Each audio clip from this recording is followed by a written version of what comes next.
Kita tahu semua bahwa pasca pandemi sekalipun dalam kondisi perang global, tapi pertumbuhan ekonomi global berlahan-lahan sudah mulai menuju ke arah perbaikan. Dan ini ditandai dengan pertumbuhan Amerika juga yang sudah mulai membaik, Tiongkok termasuk Indonesia yang pertumbuhannya di atas 5%. Sudah barang tentu pertumbuhan ekonomi yang membaik ini salah satu faktornya adalah di sektor hulu migas. Indonesia sendiri menjadi salah satu negara yang dulunya APEC.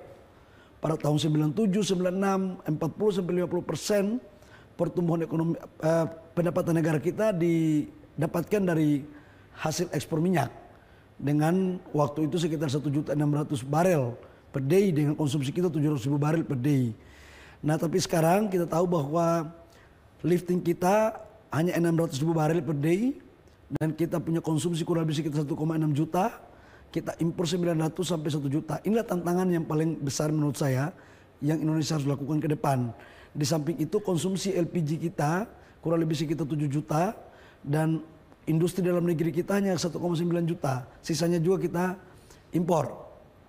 Nah, oleh karena itu sejalan dengan visi besar Pak Jokowi maupun pikiran besar daripada Pak Prabowo, ke depan salah satu diantaranya itu adalah Kementerian Energi.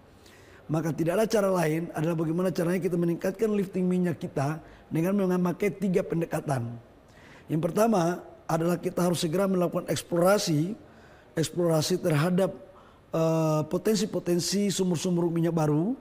Yang kedua adalah bagaimana kita melakukan optimalisasi terhadap sumur-sumur minyak yang ada, karena 65% dari total lifting itu dikuasai oleh Pertamina dan 20% oleh Exxon. Ini harus ada intervensi daripada teknologi untuk kita meningkatkan lifting lewat teknologi EOR dan lain-lainnya.